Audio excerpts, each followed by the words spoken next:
everybody. So no regular episode this week, but that's totally fine because instead we're going to be dropping our longest best of episode. I ended up pulling an hour and 7 minutes of clips from the last 50 episodes, from episode 140 to episode 190.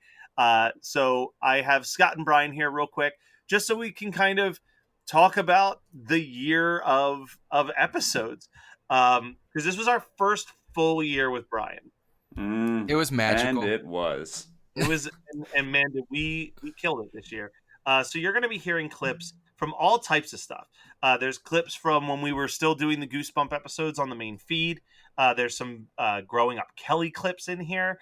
There's I won't say what happens in it, but some of you might already know. There's a clip of something that happened during our Halloween movie draft.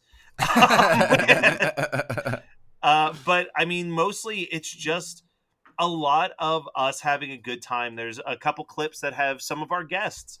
So you'll hear not just our voices, but you'll hear Kyle pops up in there. Andrew from Five Iron Frenzy is in there a little bit. Jonathan London is in there a little bit. And as I'm scrolling through this, I'm reminded that we had some really cool fucking guests this year as well. So I just wanted to sit down and ask Scott and Brian, like, what are some of your highlights of doing it this year? What was some of your biggest memories? The Kindred. It was, I mean, Dude Pro Party Massacre was a big one, and getting Mike James on was really fun. I mean, that was really cool to me. Yeah, that was the first time that I think we've ever had a situation where reviewing a movie got us a guest. Yeah, I think you're right. But also, what was super cool is getting Chris LaMartina involved. Brett from You Might Be the Killer. Yeah.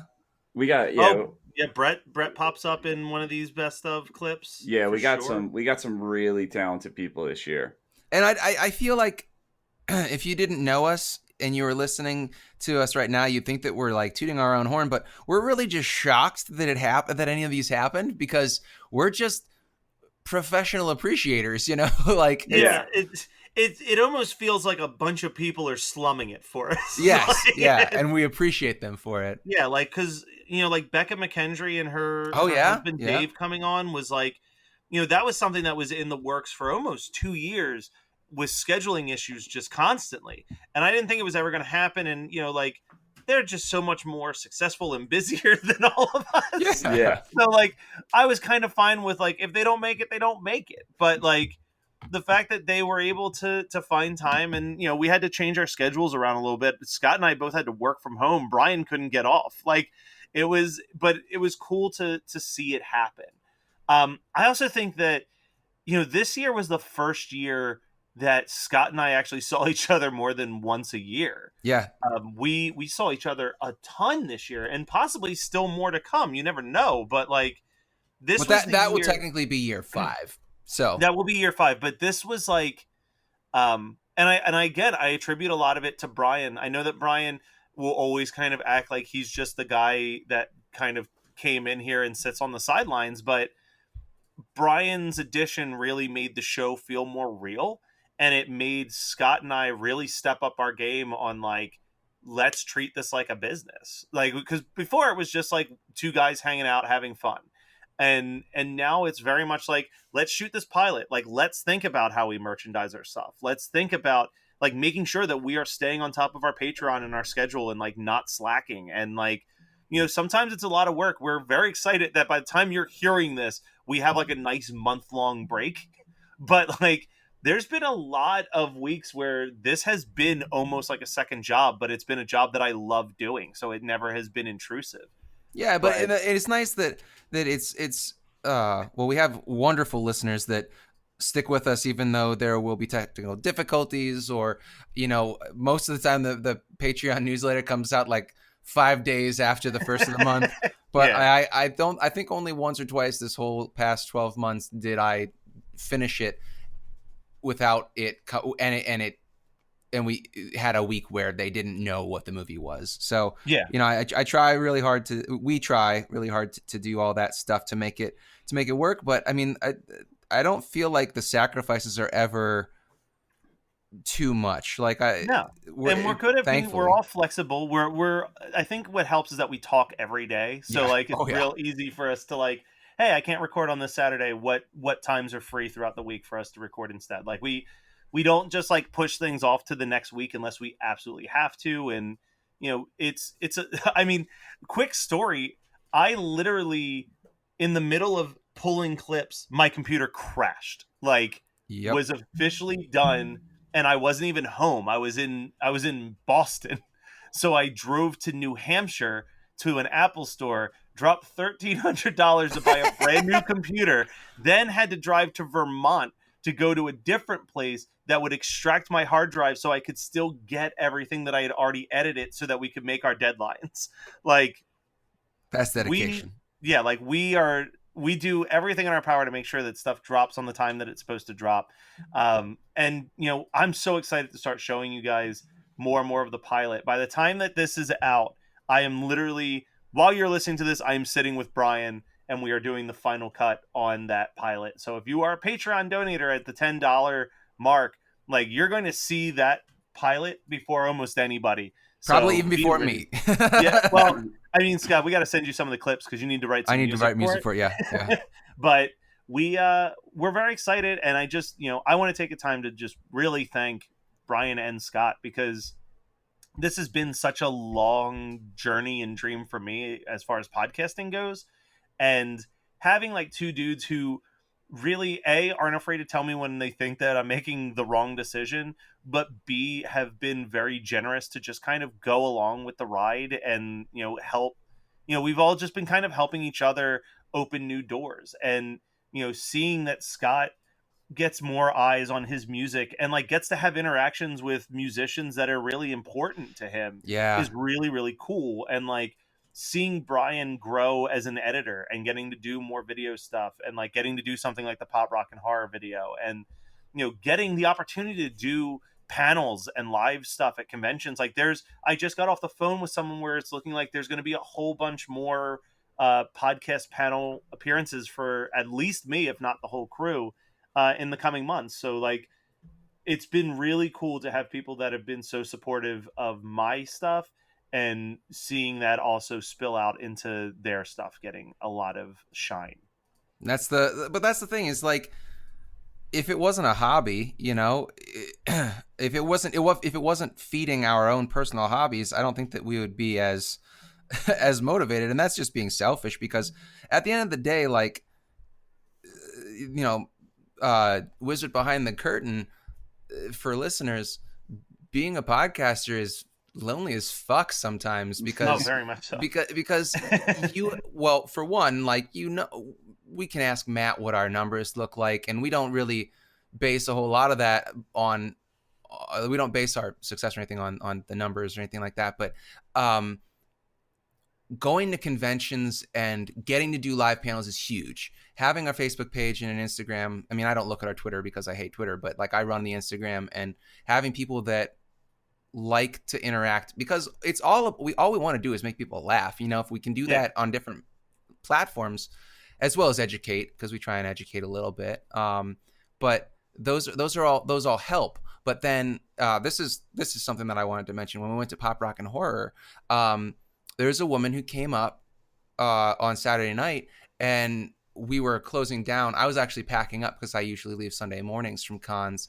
And she was like, "Oh my God, I almost missed you guys. I love you guys. I love your podcast." And it's huge because you have no idea who listens to you. It's not like being in a band where you see people's faces when you're performing. And that's why I mean, like, it can be super lonely, but we have each other, and we have the Jersey Ghouls and Fright School and Kyle and Mies on Scream, and like we've definitely become like, it's been great to meet them and spend time with them in person. I got to see the Ghouls March, April, and May. Yeah. So, and I got to see Matt those times as well, and I got to see Brian twice. 2 times. It's just it's been work. I mean, it is work, and it is tiring.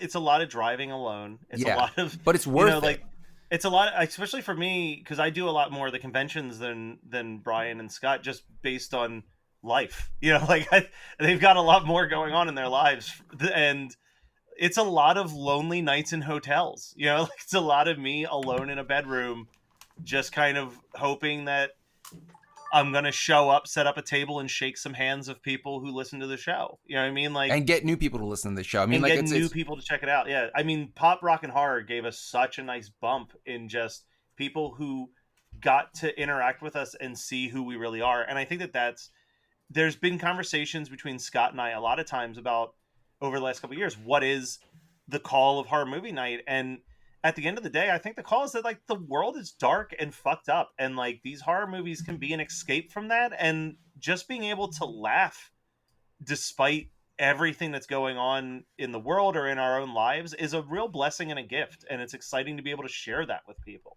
Yeah, I absolutely agree. But we've been talking for almost 11 minutes, and you're here to hear some classic clips. So usually I do something all fancy like fake movie trailers mixed in and channel changing. But with it being a solid hour, this is just going to be clip after clip after clip after clip, completely out of context, almost out of order, just based on what flows the best. So I will just run off all of the episodes that are covered in this real quick. The Saturday Nightmares, Cuckoo Clock of Doom. Episode 146, Sleepwalkers. Episode 147, Uninvited. Episode 148, Idle Hands. Episode 150, Gremlins 2, The New Batch. Episode 151, Uncle Sam. Episode 152, Silent Night, Deadly Night 4. Episode 158, The Horror Show. 159, Patchwork. 161, Grave Dancers. The Ultimate Halloween Movie Draft. Growing Up Kelly, Halloween Memories. In theaters now, Halloween 2018. Episode 165, Rockula. Episode 167, Rock and Roll Nightmare. Episode 168, Teen Witch. Episode 170, Sick. Episode 172, Scream 3. Episode 176, Batman Returns. Episode 177, Shrieker. Episode 183, The Borrower. Episode 184, The Phantom of the Opera. And episode 187, Leprechaun 4 in Space. That's everything that's in this episode. If you want more context to the clips, go listen to all of those episodes. All right, we'll be back next week with a regular episode. It's a sequel to a movie.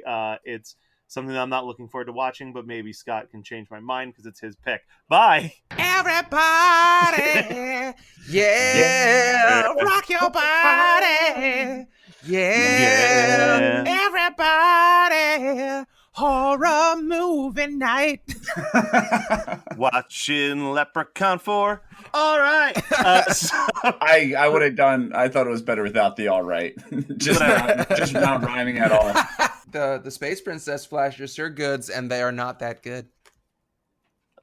Yeah, I tried to avoid even notes about it because I was like, oh. Hey, Brian, what happened with that? Yeah, tell us about that. So I missed that scene, and I was looking at my phone because the movie was a chore, and Jade was like, thought those boobs were better. And I was like, there were boobs? But I was trying to say it not so interested. Like, oh, there were boobs. And then I was like, it looks like I have to rewind. And I said it like that to read her. And I read that she was not going to be happy if I rewound this movie. So boobs. I said, I'm kidding. So I kick back and I relax in my chair and I slowly pull out my phone and I Google Leprechaun 4 boobs, and it brings me to Pornhub, and I silently watch the clips while Jade is a stone's throw from me. So hey, the fact that someone uploaded that onto Pornhub, yeah, like how ridiculously bottom of the barrel is that? I think you guys both need to Google the Cuckoo Clock of Doom, because I remember it being so creepy and well done, and this bird is just like, meh. That's what I said. He's very like, he's over it. Yeah. Like, I'm a bird. Hey. He looks like one of the pterodactyls in the Flintstones, where it's just like, another day, another dollar. It's a living. God damn, now I know that I'm definitely in a podcast with guys that are related. Yeah, he just looks annoyed. Which, I mean, if someone turned my head around, I would be. But yeah. Did you see the new cover, though? The new cover, he's a parrot. Yeah, he's like, Yeah. But then they see a scuffle happen with this girl at the bar. And this is where she's given that really unrealistic conversation, but it keeps cutting to what this trucker guy was saying to her. Oh my God. And I got both of them written down. No. You nasty little dumpling, I can't wait to get you back to my truck. It's like the first one. And then the other one is he goes, I just want to suck your toes so you call me daddy. Daddy. Daddy. Like this. And they Man. like, listen, I get it. Toe sucking is gross. They're acting like he asked her to do the most vile sexual acts in the car. It was like, he asked you to suck your toes? And she goes, fucking disgusting. And then Brandon's like, I've done a lot of gross shit, but I would never suck a toe. And it's like, listen, guys, I am not going to defend like this movie, and I'm also not going to defend anybody for like kink shaming, but come on, maybe if he was like, I want you to give me a rusty trombone. Yeah, that's what I mean. It's like there are definitely you can go on Pornhub and find like 14 more vile acts than toe sucking, and they're acting like he was just like, I want to take a shit in a toilet bowl and watch you lick it up. Just like, that was the grossest idea that came to your mind, and it actually grossed me out. So thanks. Yeah. I've never sucked a toe. And I'm gonna say this as elegantly as possible. If I were to tell a small child where another body part that my tongue has been, it would be way more gross than a toe. And I'll leave it at that. Jesus Christ. Well, here's the thing about toe sucking. The reason why I don't get that fetish, like I get fetishes, guys. I mean, we've had whole discussions about this before, but I don't get the toe sucking thing because, like, first of all, your shoes never get cleaned, right? Like, very few people actually launder their shoes. So you're putting your foot in a sock and then you're sweating into this sock that's going to go in this other bigger, harder sock, basically, that's going to just sop up your foot sweat indefinitely until it falls apart and you throw it away. I just don't get it. I don't get the obsession because, like, it's not, I'm guessing that it's not, I want to suck your clean toes. It's like I want to suck your dirty toes because it's so taboo and gross. Like, no, that's not. But, like, this guy, I like the idea that she was so offended by him because she was absolutely hired to play this part. What's her name? Denise. God damn it, Denise. I kind of feel bad for toe suckers. Yeah, really, they're just treated as badly as some of the worst fetishes out there. I think that it's a silly thing. I don't feel bad for them, but I also don't judge them. I just think that it's a stupid fetish. Like, there's no sexiness to toe sucking. So it could be born. You could be born that way, but I like to think it's almost like, so you see a homeless guy on the street that's asking for change, right? He didn't start off saying like, "Can I just get a dime?" I'm sure he, was asking people like, "Hey, can I borrow $100? I really need to pay my bills." And then he's like, $20, $5, $1, I'll take a dime. And I kind of feel like that's what a foot guy is. Like, I was about to say it might be a lot of just like pen up. Look, I get it. I'm gross. You don't want to fuck me. That's totally fine. Let me at least just suck your toe. Yeah. Like, why are you guys so empathetic? Anyway, so I haven't gotten to toe sucking, but like I've been with Jade long enough that like we're not hot and heavy like we did when we first started dating. Then I'll be like, just a handy. Can I get a handy? It's Friday, and I'm not too far away from a toe. I'm like 60% of the way to a toe. God, I hope that Jade actually listens to this episode, and then she's like, he's kind of weird, huh? You know what I mean? But the coolest thing about the henchman is that's Robert Picardo from Star Trek, who's also has signed at the Geekscape booth at Comic-Con. Like, did you wait? Were you there? And did you just ask him about Gremlins? Dude, I was there, and Matt Kelly was there. It was part of Space Command. Yeah, but we're not allowed near that table during Space Command. Yeah, guys, there was a group that would sign at the Geekscape booth and just like basically take over the booth for the hour. And Robert Picardo was part of that group. And had I been refreshed on the fact that he's in Gremlins 2, like, I wouldn't have let him walk away without, like, really... Yeah, you wouldn't have actually let him sign it all. You would have been like, hey, I would have caged him like the sexy gremlin. God, that part of this movie is so uncomfortable, even worse now. Like, it's uncomfortable when you're a child in the 90s and you're like, why do I feel this way about a green monster? And then in the adult, you're like, why is he letting this happen? Yeah, because it's so unnecessary. The movie ended. Yeah. Just end the movie. And then they had to add that last little bit. It made me so uncomfortable. Dante, and you know he's going to get it wet. Oh, yeah. No! Oh, God. Sorry. God, no! Sorry. Welcome to Geekscape. Jesus. So, man, Don, if I didn't know you, I would be like, this guy, it was a mistake. Do I even know me? I can just see you like holding a skull like out like for your. Who was I? Who was I? I thought that they took the most artistic approach, like bonkers artistic approach ever when I saw it, because as soon as the movie started, you just heard the speaker go out, and then you just heard. And it went through Blumhouse. It went through everything. And everyone's like, what the fuck? But then the first shot is a clock. And we're like, holy shit, that's super dope. And then people are talking and you're just hearing this click noise.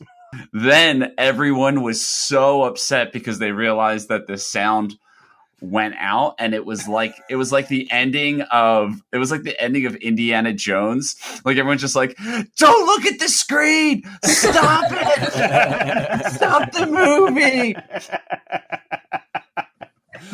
Here, okay, Brian, you didn't like it either, right? No. Okay, so which song is worse? And I actually have this as a note: the Rockula theme song or the Howard the Duck theme song, which is really funny because the Howard the Duck theme song was written by Stanley. Oh man, that's a tough one. I think that this one's worse. I mean, because the Howard this is definitely worse than the Howard the Duck song. I can remember that it goes Howard the Duck. Like I remember that part. The Rockula theme, I don't remember anything from. I'm going to say Rockula theme only because I've had to deal with it more recently than I've had to deal with Howard the Duck. That was only like 2 months ago. Pretty bad. Like it's just like, okay, you're a vampire that doesn't eat people. That's what your whole song is. And this brings back the Dare thing because it's just like a boom, tsh, boom, tsh. I am Rockula and here to say I don't like eating people. No way. But you know what? So I'm gonna jump ahead just a little bit. He also has Rapula, which opening line of the song is, "There was a girl named Nina. She wanted my wiener." And people are losing their shit in the audience to this. But there's also a part right before a sax solo where he says, "Let's have some premarital sex." Yes, he lost my fucking shit. I missed that. I did not. I have that note too. God, I'm so glad that we skipped over the Funhouse mirror scene. Oh, I have that note. The Funhouse mirror dick joke. I love it. That's the best joke. Oh, but no, just the whole bit just made me more angry than I could put into words right now. Because it was just like, if it was a one-time thing, but it was a constant like go back and forth, like, now my voice is high. Oh, no, it's a low voice. Get it? Because the mirror. No. Fuck this movie. All right, Brian, I need you to back me up on one of the notes that I have written down. I don't know if I can, Matt. So it says the scene with the mom complaining that he won't bring a date to dinner is very accurate to my own life. She's like, come on, bring her over. And he goes, I don't think that's going to happen, Mom. And she just goes, you're ashamed of me. Yeah, it's also very similar to my current life now because my dad is coming down to visit me in 2 weeks. And Isn't that you're the same dad that Matt has? Just checking. Yes. Okay. Our father. So, who art in heaven. He's spending a week here. Right? Right? Oh God. So then he tries to pitch my mom, hey, this week in November, right after Thanksgiving, you should go down and visit Brian. And my mom's like, okay, I'll look into it. She decides, you know what? I can't. I'm going to visit him in January. So she books a flight for January. And his thought process is, well, since the week's open, I guess I'll double down. And he's spending another week at my house. Oh my God. Your dad. I'm going to be single by 2019. Wait, is he coming? He's coming down like you have me down there for a couple days, and then you get Thanksgiving basically, and then he's down there, right? Yes. Oh no, Jade. Okay, I'm gonna friend request Jade, even though I've never met her, and I'm going to be like, I be your emotional support? Please don't leave Brian. Yeah. So we have that whole sequence. He finally tells Mona that he is a vampire, and to prove it, he turns into a bat, and is the most horrifying thing. So That was okay. the only scene I enjoyed. So can we talk about this though? Because that's a farting midget vampire bat, right? Like I thought that it was just a weird sound effect the first time he transforms, but then he transforms to Battle Stanley at the end, and he walks, and it's a fart noise every single time he walks. Why? What is the editorial decision here? Why? Okay, well, Scott, I question for you because you're trying to like have a, for lack of a better term, a pet bat. Do bats fart? Are they known for farting? I don't know anything about bats. Okay, I have 3 dogs in the house. Fart. Everything farts. Yeah. But I don't think that a bat's asshole is going to sound like a human's asshole farting. I like Brian just coming in like this is fucking Animal Planet. Well, bats fart. I believe I can weigh on it. Sir Richard Attenborough right here. Oh my God. Hold on. Are you fucking Wikipediaing it? I said our bat's known for farting, and this is what I got. Listen to how professional this is. Multiple researchers have now confirmed that bobcats and gray foxes fart, and that badgers produce some of the worst scat in the animal kingdom. So vile farts are assumed, but not confirmed. What is that? Is that like myfartfacts.blogspot.com? Hashtag does it fart is the burning science question you never knew you had. I've known that I've had that question for a long time. Don't tell me my feelings. Oh, God. Spot. Just so you guys know, a little fun fact. On the unconfirmed but anecdotal evidence exists side, we know that salamanders and frogs might fart, but have weak sphincters and probably don't fart audibly. Baboons fart, and apparently females who are swelling, their butts swell and redden to indicate fertility, produce the worst toots. Chimpanzees farts are made worse by figs, seeds, and fiber. They are so loud and frequent, we locate them in the forest occasionally by following farts. As for bats, the bigger they are, the harder they fart. So I guess there is some science behind it because he's a pretty big bat. It's going to be like the little denouement of like, hey, I did a bunch of drugs when I was in a Christian ska band. No, I wasn't doing drugs then. I did drugs before and after. I drink, and I do grown-up drugs now. I take Xanax to go to sleep. Yeah, that's not like abuse. That's just maintenance. Maintenance. Yeah. Like I took Xanax to go to work.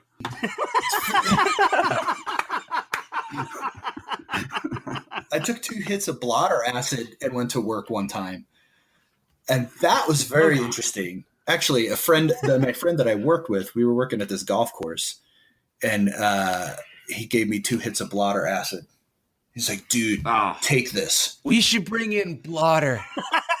Is that a PCU reference? Yes, it is. Yeah. I took the B. My favorite psychedelic-esque work story is any girls that listen to this podcast, you might want to turn it down for this one. But anyway, There are no women listening. so I worked at Villanova in the dish room, and at the end of the semester, they'd have this big dinner, surf and turf, where all the students at the university went, and it was super busy. So this guy I worked with was like, hey, man, I have some ecstasy.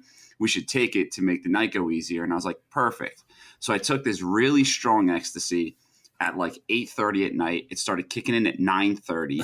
I got home at 11, just at the peak of rolling. And I was like, shit, I have to get up at 6:30 tomorrow morning for work. So I was prescribed Seroquel at the time. I took about 5 Seroquel. Holy shit! It knocked me out. I bet. When I woke up the next morning, my underwear was filled with jizz. Just like the most jizz that's ever come out of my body. Oh. The zoo in Gotham City is fucking bonkers. The Arctic world. Yeah. So I have a question about that. Do you guys know if that was all miniature? It I has was to be. thinking that like the classic Tim Burton fucking fly through. I'm like, Yeah. what did they do? Like, was it a fucking like little drone that they fucking made everything, or was it like him pretty much with a stabilizer kind I of think like I think it was the moving around? stabilizer. Yeah. Yes. Yeah, I think and it's a it's so stabilizer with a good. miniature.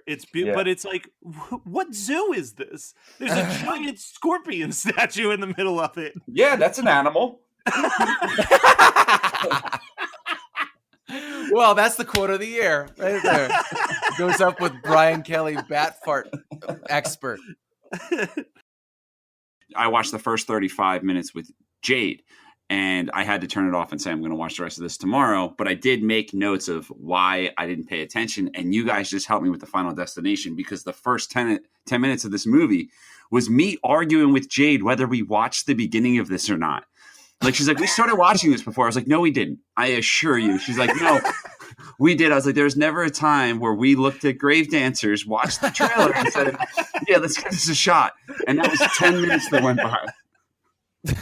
I love the arguments that you got, or the little stats. Like, You guys are I'm so really, sure of this. I'm so sure of this, but neither of you are right. you're really going to get a good look in our relationship the first 35 minutes of this movie that we talk about, because I've marked down every detour that happened throughout the first 35 minutes of this movie. So he comes home from the thing. This is another derailed moment. This is probably the most ridiculous derailed moment. He comes home. She looks out the window, sees him with the girl. Jade and I immediately just start talking about cheating and how he didn't approach her, or how she didn't confront him when he saw him in the car with the girl. We asked how we would handle it. We both agreed that we wouldn't handle it well. We wouldn't be forgiving. To which point Jade said, I'm not a player. To which point I responded with, I'm not a player. I just fuck a lot. And then we were trying to think of I was like, he's going to make a big pun reference. Yeah. I know it. So then she told me it was that. And then I brought up Shoulder Lean. And then we started talking about good rap songs, and Jade being her goofy self. Jade being her goofy self said, you know, it's a good rap song. Get out the beat to Cotton Eye Joe. And I started doing a dance with my hand. And she asked me, do you even know the Cotton Eye Joe dance? And I said, no, but a lot of women in my family do. I also don't know the electric slide, but I do know the cha-cha slide because they tell you how to do it. And then we just started talking about white people group dances that we felt special doing, ending with us both doing the Macarena and then going back to the movie. The hospital scene is when I turned off the movie and started watching it by myself this morning. So this is the last one that has nothing to do with the episode. She hears the piano start playing, and Jade says, oh, it's the ghost of Ray Charles. And then Jade asks me, Ray Charles is dead, right? To which I say, yes. And then she says, do you think his ghost can see, or is it blind? And then we were trying to figure out, if someone dies at the age of 73 and they lost their sight at age 7, would their ghost be able to see or not? Because most of their memory is not being able to see. I think that he can't. She thinks that he can. And then I said, I need to focus, turned off the movie.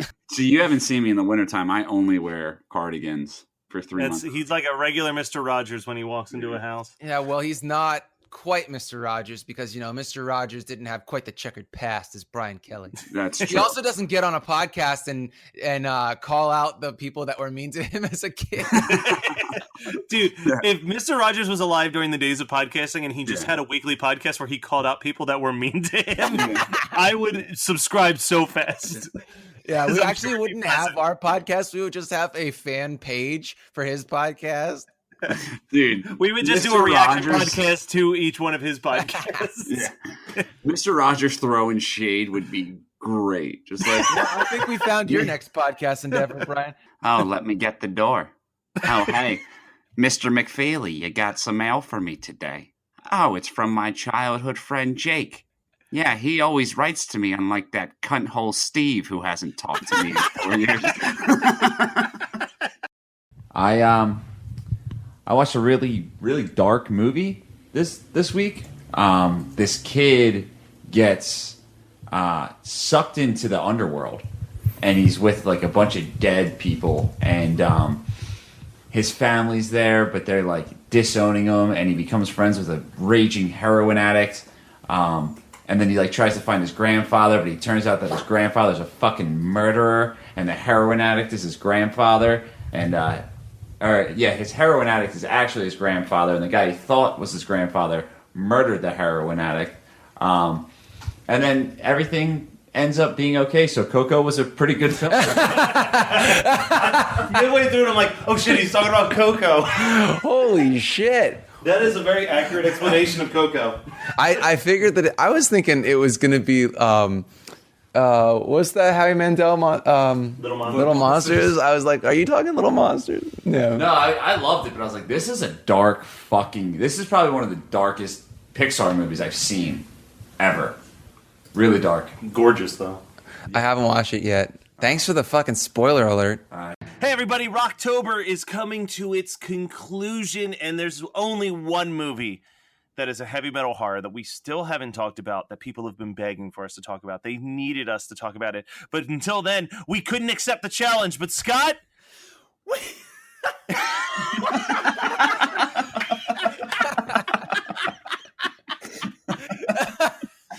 tell him, Scott. Oh God.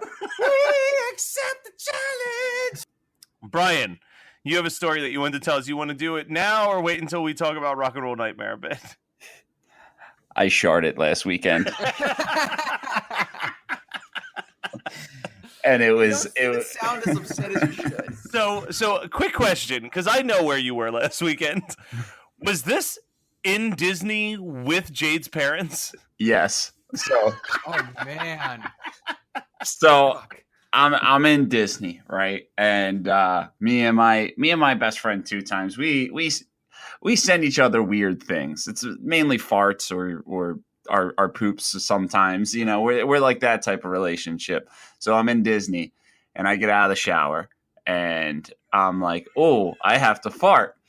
What can I do to send a funny fart video? So I said, you know what I'm gonna do? I'm gonna tuck my balls behind my legs and I'm gonna have my towel around me, and then I'm just gonna drop my towel, and it's just gonna be my tucked, me tucked, and then I push out a fart. So I did, and it turned out great. And the fart could have been a little louder, but it had a nice little wetness to it. So I'm walking with pride over to the bed, and I dropped down to watch the video, and I realized, I didn't dry my butt as well as I did. So I go, Oh, no. I go and I got a wipe, and there's just shit all over the white towel. So I'm like staring at all at this shit stain.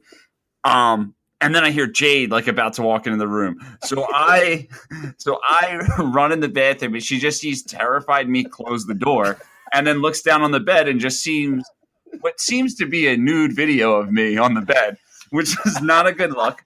She thought for a second I possibly could have been cheating. So then she hits play. And I'm sure at that point she wishes I was cheating. So I'm washing this towel in the sink, trying to embarrassingly explain how I farted. And as I come out and she's professing her disgust to me, I look down, and on the edge of the bed shit water. It's just like it looks like brown drool. And so literally when I dropped on the bed, my asshole drooled a little bit. Now I'm going to stop here and I'm going to let everyone know that this isn't a Big Fish scenario. This isn't a Hollywood redoing where I'm tweaking it. This is 100% true, everything that I've said up to this point. So I nonchalantly can clean off the edge of the bed without her noticing. I go in the bathroom to grab my shorts, and there it was, no bigger than a Hershey Kiss, elegantly plopped on my shorts. The official shart. Brian, you've had a terrible week with poop. Scott, you don't know this, but he also accidentally pooped in a toilet that didn't flush and didn't have water inside of it. We're not talking about horror movies, we're just talking about body horror. Is that? This is our society episode. Oh fuck! I won't take up any more time, but I will say that my company just bought a brand new building, and I shit in it before the water was set up. You just spent 8 minutes telling me about a wet fart. It's you, Scott. Just say what you sent to me already today because it sums up the movie in a beautiful sentence. What did I say? I don't even remember. This movie's nothing but hairspray and hormones. I'm so much more clever when I'm not on the mic. But God, I love this movie. It's so good. So I hate this movie. I don't know how you don't, especially you, Scott. I would expect you to hate this movie, and Why? I'm Because it's awesome.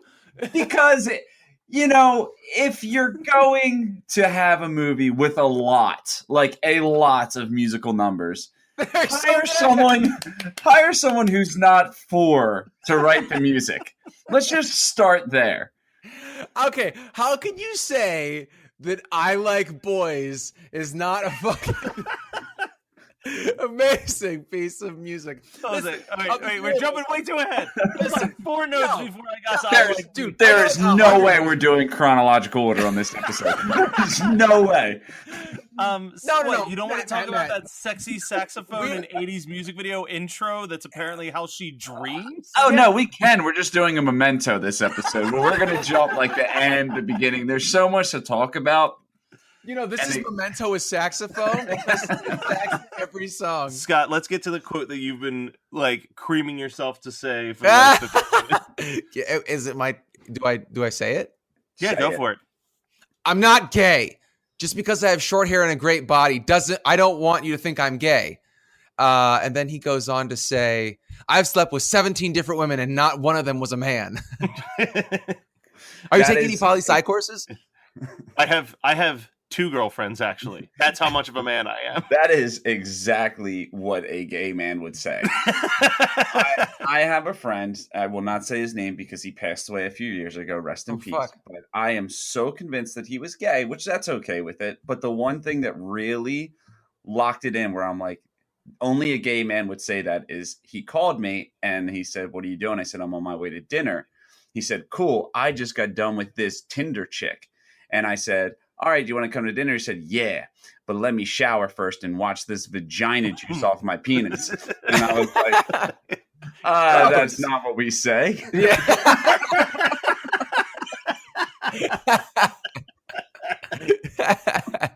that white shirt with the blue stripes on it that the lead actress wears through most of this film.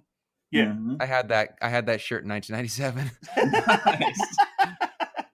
And that's what I'm not saying that she's wearing a man's shirt, nor am I saying that I wore a woman's shirt. I'm saying that 1997 was such an odd time that was kind of like a unisex style. Was it? What are you trying to say, man?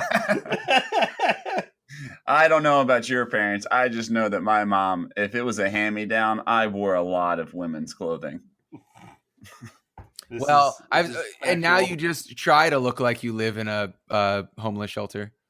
Yeah. Now I spent $40 on this shirt that looks like it went through a meat packing plant. Hey, did you rip your shirt? No, I paid extra to have it that way. At least you admit that it's stupid. It is. I can't buy this anymore. I'm not allowed. Did Jade put the kibosh on it? Jade threw the kibosh down.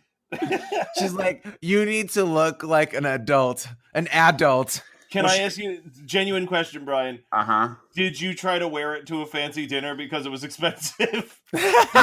No. So You're like, babe, this is nice clothes. I paid a lot of money for it. So she put a kibosh on it because I am a man that likes to dress.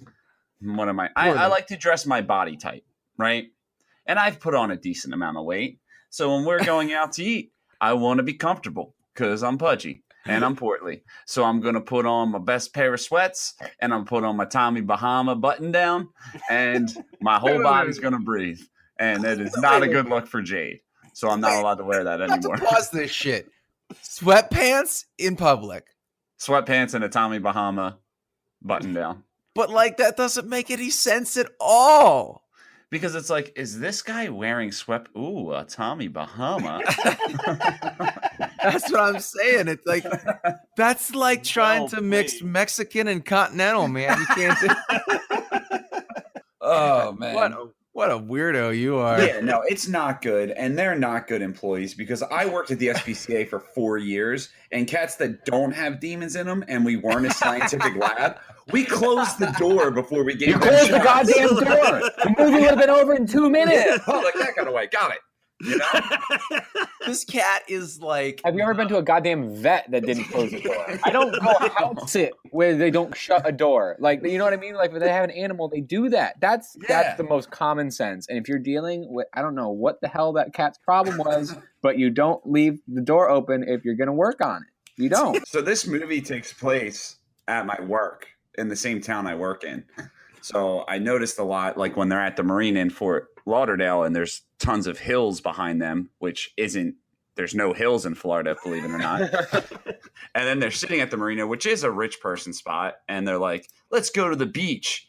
And the guy goes, the beach is for riffraff, which is true. But this guy is also wearing a blue bucket hat and an unbuttoned Hawaiian shirt. So he's textbook riffraff. Yeah. This is where they debut Yes. the toy boat that's used for wide shots. Dude, when that fucking thing sinks, holy shit. Like, it is the equivalent of if, like, a children's show, like, with puppets were to have that shot. Like, it would look like it would be on Sesame Street when they had to, like, display a boat sinking so that it wasn't so scary for children. Like, they had to make it was someone needs to recut Titanic and just insert that shot.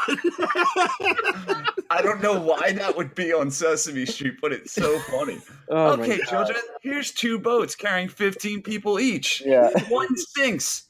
How many people are still alive? Yeah.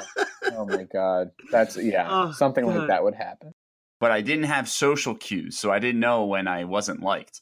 And as an adult, I started to realize, wow, people don't really like me. And so there was this girl, right? This girl, Elena. And I had the biggest crush on Elena throughout high school. You know, I knew her through a mutual friend, and she was always in a relationship. And I just had this huge crush on her. And then her relationship ended. And we would talk a little bit. Nothing too serious. Maybe a little MySpace, Facebook. Hey, what's up? You know, post some stuff on her wall. And she was like, "There's a try to like mac it up in her in her DMs," because I'm pretty sure that if you go back to the Bugged episode, if we're speaking candidly and honestly and not doing a bit, I always was the guy that was like always made sure I set myself up. Was like, I'm just being a pal, you know, unless you know you're not being a pal and we can maybe It runs in the Kelly genes. Brian's just a little bit more successful with that move than I am. I don't know how, because like His mustache is awful. Yeah, well, It's that's not. that's a new addition. That's after that's like, you know how people put on like relationship weight. Brian had relationship facial hair. I almost relationship choked on my fucking gum thinking about that. This poor girl just started dating. This is outside of this story. This is real life, real time now. This poor girl, Jade, she met this guy, and he was a snack, right? He had these tight black shirt and muscles, and like fast forward a year later, and she's just sitting at a dinner with this fat mustached man in a Tommy Bahama Hawaiian shirt, thinking, "How did I end up here?" just like the mug shot from every news report ever. Yeah. Just looking,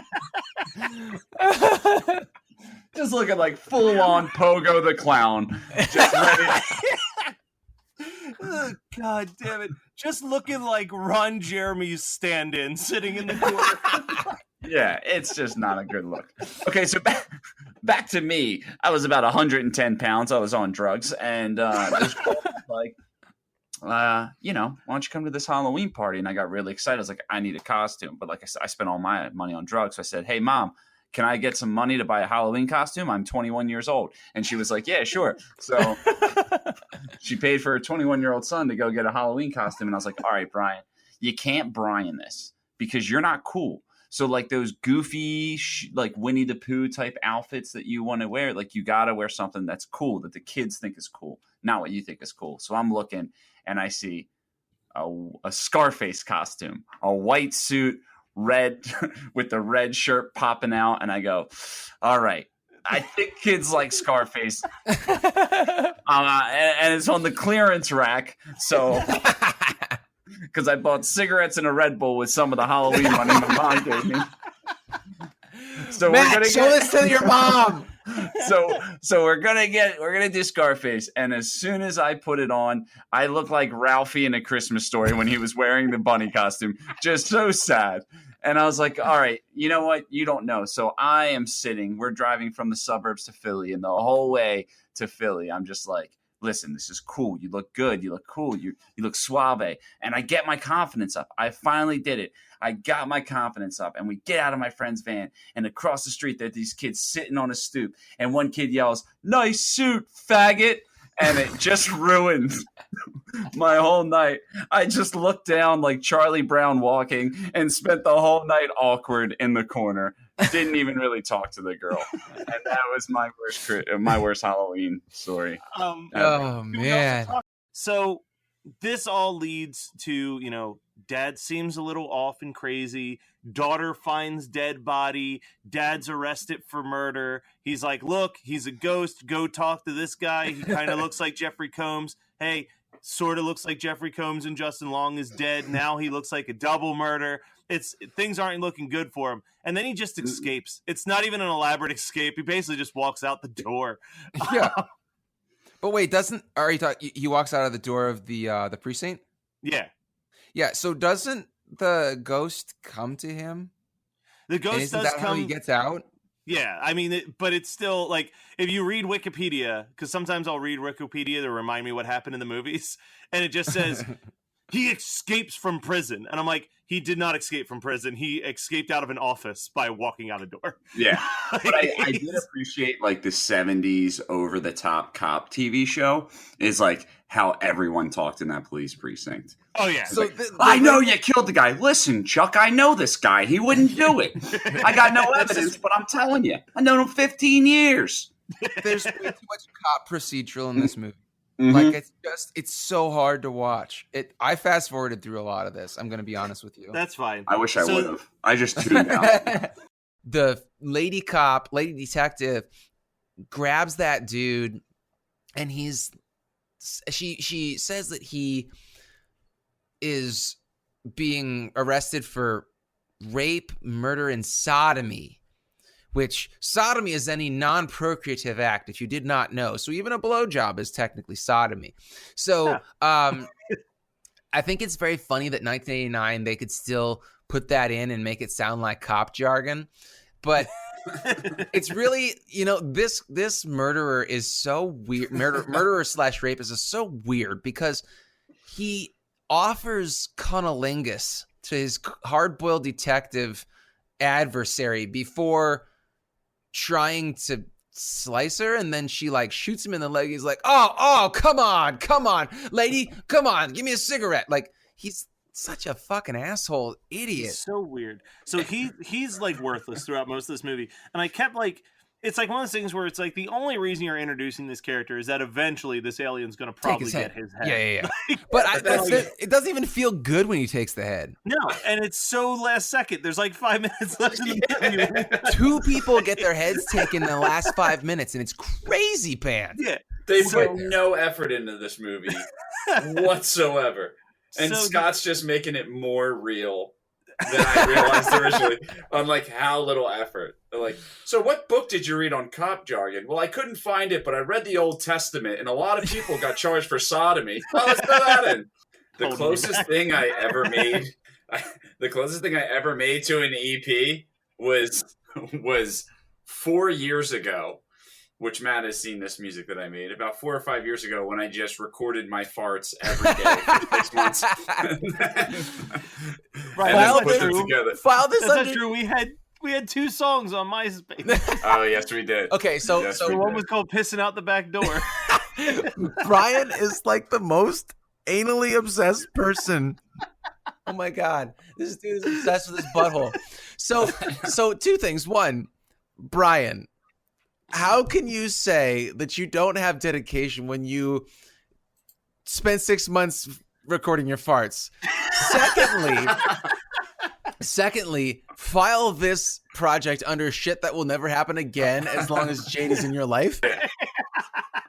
Yeah, no, it was bad. I still But the have one it thing somewhere. that Scott was wrong about in his breakdown is number 2 is not true whatsoever. Jade can't stop me. I will start, and I wouldn't start with this movie, but I'm going to pick it first because I feel like it's a hot topic, and I'm going to go with House of a Thousand Corpses because I think it is a phenomenal movie. It's Halloween based, and I will fight anyone that has anything negative to say about Rob Zombie. Hey, Brian. Tune in next month. Yeah, me and Kelly's about to have a bad fucking day next month. I'm not gonna lie. If you had given me like $50 to guess what your first movie was going to be, I wouldn't have picked that. No, me neither Really? at all. Oh no, I see. I thought. Oh damn it! My second movie was going to take it. I know You what went my with second movie. you went with a movie that no one probably has on their list except for you. Yeah, you're fucked. And the funny thing is that whole spiel I did about it being a hot topic and not wanting someone to take it. It's my second movie because I know Scott's going to take it. Yeah, you are such a bitch. Oh my god, I'm so happy right now. I didn't know that movie took place on Halloween, does it? Yeah, Yeah. no, it's Halloween night. I literally watched it yesterday. I am going to not pick my number 1. I am going to pick what should have been Brian's number 1 for my number 1. Let's do Just, it. just to hurt his feelings because Let's I'm a do it. vindictive person. Trick or Treat 2007. Fucking cock. But it needs to be on the list. It's not even in my top 5. I wasn't even going to pick it, but you just forced my hand. Yeah, I was gonna say, Brian, I, out of respect to you, put it at number 16. I had 20 movies on my list. I dropped it to 16 because I was like, all right, Brian's gonna really want to pick this one. And then you were handed the golden opportunity. So I was like, I think that Brian should get first pick. And you're like, House of a Thousand Corpses, please. Because I originally when I made the list, I did it like I need to put it like what's most likely to be taken by Scott, and I had that mentality. And then when I rewrote the list on my phone, I was like, I'm just going to do it in the order that I enjoy the movies, and I enjoy House of a Thousand Corpses more. And I still had the mentality that I had it right, and then I realized Scott hates Rob Zombie.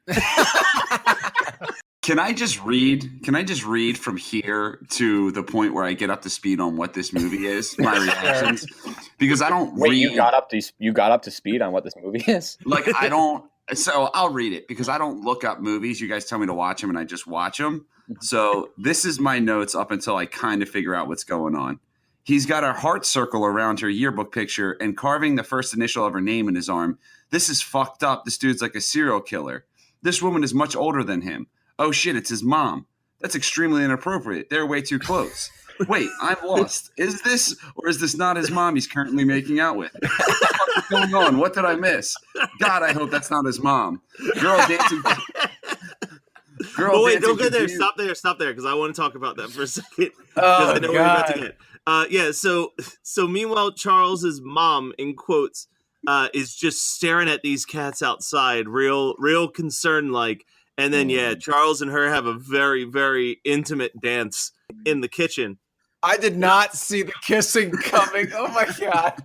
Up until this point, I was positive the movie took place in the 50s. Right. Until you heard like the 80s version of Do You Love Me? And man, that dance sequence, like we need to talk about this dance sequence. You know how you vacuum. She is like going to town like it is girls' night at the club, and she's just vacuuming the movie theater. Dude, it was wild. It was like, so that was as far as I had seen into the movie, the last time I'd ever tried to watch it, however 5 years ago or whatever, like whenever I had it. And I only got up to there and I was like, oh, this is too much for me. Between really questioning if that's his mom, because like I was also like really hoping, I was like, that might be a ploy. Like that might not be his mom. This might be a disguise or like some weird character thing. And then that dance being so wholesome, I was like, I don't know. But then he carries her upstairs to fuck. Yeah. I was really hoping that wasn't the case. He just went to go bang his mom. Yeah, I was really hoping he was like, mom just needs help up the stairs. But this is where we're introduced to the stars of the movie, Andy and his cat Clovis, who... Round of applause. Round of applause for him. Holy shit. Because aside from the incest, Charles is pretty fucking cool. And then the black cop gets thrown in the mix, and it's like this town is like Coolville. Like everyone in this town is so awesome, and I want to be all of their friends. The quote that I wrote down from Andy is he's going, "Get the bad guy, get the bad guy, get that motherfucker." I think it's safe to assume all four of us has that as a note because it's one of the best lines in the movie. Oh, it was. I do. It's all in caps. Absolute best. Yeah. It was the best thing I've ever heard. That until we get to his little song about Jerry with the one ball, but we're too far. No, we're gonna get to it right in here. There goes Johnny with a pecker in his hand. He's a one-ball man, and he's off to the rodeo. And the way that he sings it is that that was just on the fly. Like that was just like as if that song doesn't exist in the real world. He made that shit up to entertain his cat. Like that was for his cat and him. Well, nobody else. He doesn't know that we're watching. Well, and then it cuts back into the car later, and then it's like when you're just angry, but you're like listening to rap music, so you're trying to rap your anger, and he's just like, "Motherfucker, going to get that motherfucker. He's fast, motherfucker." Like, he's just listening to instrumentals, trying to like gear up to freestyle, but he's not good at it, so he just is like, he's just revving his goddamn engine. Yeah. I almost saw this movie in theaters. I was a youngin in 2000. I was 15 at the time. So we had our friend's parent buy us 3 tickets, me and my friends. And it was the only time I've ever seen this, but they had the ticket taker was directly in front of the door. So you had to walk up to that theater door and he would tear the ticket and let you in. Oh, and I was like a tall kid with like facial hair at 15. So he tore my ticket and I walked in. And then I'm standing in the back of the theater waiting for my other 2 friends. And eventually didn't get to come in. Yeah, eventually one comes in, he's like, "Hey, I need you real quick." And I'm like, "Okay." And I walk out and the ticket taker just goes, "Oh, he is not your dad."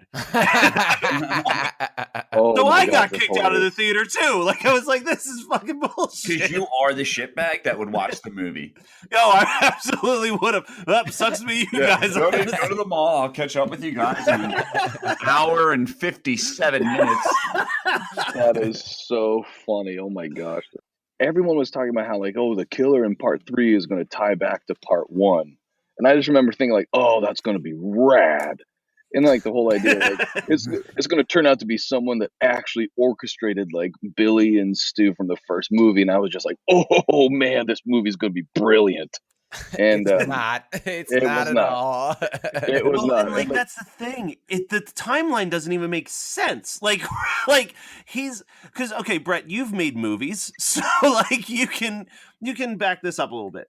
You've got Roman up there, and he's like, 4 years ago, I found my mother. Mhm. That just in my head does not make mathematically sense that in 4 years he met the mom, got pissed off, videotaped her having sex with Billy's dad, got the videotape to Billy, Billy kills everybody, and they're making the third sequel to the film based on what happened back then. Like, that feels like a 7-year timeline, and somehow, Yeah. based on his storyline, it all happened in 4 years. You know, Roman's a go-getter, Matt. Some of us like to take the easy road, and slow and steady wins the race. Not always. Not always. Sometimes you got to be a go-getter. The only thing that this movie should have had, which all the other ones did, was it should have had a second killer, because then it will explain the things that are inexplainable. In the first 5 minutes, we find out that the star of this movie is the star of Popcorn, who Yeah. I refer to as Walmart Winona Ryder. But then more importantly, her agent is played by Molly Shannon. That is such a weird casting choice. And it's not even like, it's not even for comic relief either. No, she's It's not like- there for yeah. any reason. Yeah. No. Like, don't try to be, when your face just looks funny, you're a comedic actor or actress, and just stay in your lane.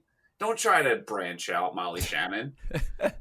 Well, Has she done anything before this? I was didn't gonna even look say at this that was group. like I was gonna say this is like 89. This is pre SNL. This was It's 88.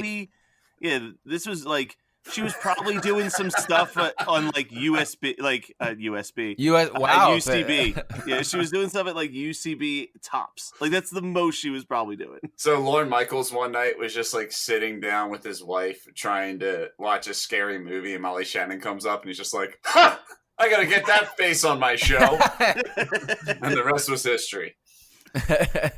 And so is her career after Superstar. No. No, but I real talk. What's she been up to? I don't know, man. I have no clue. I was making a joke that was seated in reality. Yeah. So I don't think she's done.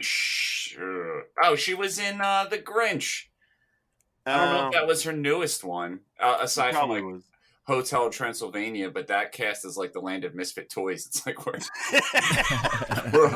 all the celebrities just go to in purgatory. They're in the Hotel Transylvania series. They're just like, that phone call's coming any day. I got some bad news. You got to go to Hotel Transylvania. Eagles wrote a song about it, right? Yeah. I have to say though, this movie didn't piss me off with the Cockney accents. Usually, these type of period pieces, it just like From Hell, where you're just watching and you're like, oh my god, this Cockney accent is fucking god awful. They're actually all pretty decent, which I'm not going to be able to say next week for the attempted fucking. Yeah. Well, it's not like sometimes you watch these horror movies and it's just a bunch of Dick Van Dykes like walking around. They're like, "Ah, Mary Poppins!" Like, yeah. But You not think there's a phantom out there? I could not find it on YouTube because I originally watched it on YouTube, and then somebody must have done a DMCA on it, and it got taken down. Which it seems just awkward to me that someone would say, "Hey, that's my movie. You can't have it on YouTube." Because Demon Wind is on YouTube, but we've already had that conversation twice. I think my biggest issue with this movie is we're about to get personal for a second here, right? My dick does not sign checks, right? I am not. When it comes to having sex, I'm a very lost and confused man. But when I try a lot and when I do it more often, I get a little bit better to the point where Jade will still be with me. Why can't Clint Howard act yet? It's been 30 years. Like, you've had 30 attempts. You should be a little bit better at acting at this point. Well, this is the thing about this film, is that, yeah, he hasn't been any better since Evil Speak, but he's the least terrible of the terrible actors in this movie. The boyfriend, Hank, is basically a cardboard cutout of a human being. Hank's speaking voice is like a 15-year-old on the phone that doesn't want to get caught by his parents. Every scene that he's talking, he's like, "Hey, what's going on?" Hank is the worst. He's Demon Wind level bad as far as that goes. And this movie plays it totally straight, which is definitely not to its benefit. You know what I mean? This movie is definitely a watch by myself movie. Demon Wind, since we keep talking about it and it's been relatively recently discussed, you know, Uninvited, those are party movies. You can have a laugh and you know, you can share the ridiculousness of the film. Plus, they're very, very obviously tongue-in-cheek. Well, maybe not tongue-in-cheek, but they're aware of the fact that they're making a bad movie. And this movie, in typical Brian Yuzna fashion, doesn't quite have it just doesn't have everything going for it. It's got a lot of good stuff.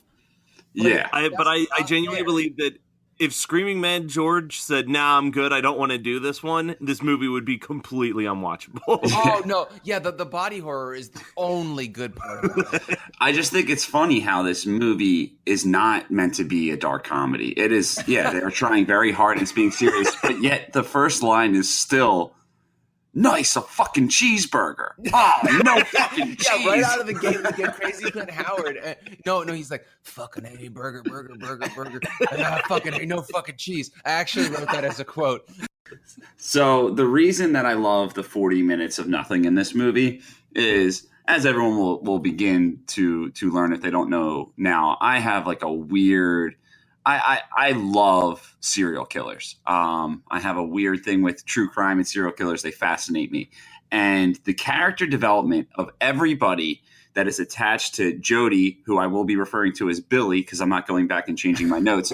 So everyone that's attached to Billy is making him a future serial killer. This kid is just the recipe for being a serial killer. And I'll just give you a quick rundown. Save everyone 40 minutes of their life to give you the character development. So there's Billy, who we talked about, aka Jody, and he's like, "Hey, I like to sleep next to a picture of my dead uncle and carry his medals around. I'm a really hard conservative that thinks people that don't go to war are pussies, like my commie bitch teacher. I'm a true American patriot, and I can't wait to go to war and kill for my country like a man. Also, I'm 9 years old." And then Billy's mom, and she's like, "Hey, Billy, I know you really liked your dead uncle, but I wasn't a big fan of him, and I'm going to say that I think he's a piece of shit. I'm also going to imply that I don't really love your father too much either. All right, go to bed, and remember, you're 9 years old." And then you meet Billy's mom's boyfriend, and he's all like, Billy, sit down, okay? Let me tell you something. By the way, I'm the guy who's porking your mother, all right? All right, it's about taxes, Billy, okay? So the government, they like to take our money, and that's called taxes. So what I do is I find loopholes to get out of paying mine. Also, you're 9 years old. And then we meet Isaac Hayes, and he's like, "I know what you're thinking, Billy. You think I got my dick blown off." That's what you say. But it's not true. Matter of fact, this dick made my children. And then in return, my children use their dicks to make my grandchildren. It's a circle of life, Billy. And this is getting repetitive. But for sake of really driving it home, you are 9 years old. And that is the first 40 minutes of this movie. My favorite thing in your entire rant is that Billy's mom's boyfriend, in your mind, sounds like Mr. DNA from Jurassic Park. It's like, oh man, I had in the land of dinosaurs, there was no Texas.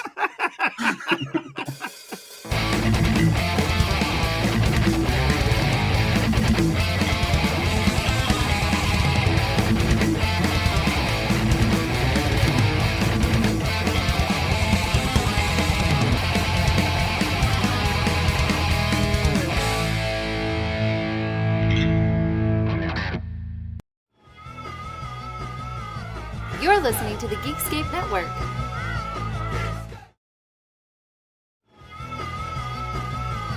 You're listening to the Geekscape Network.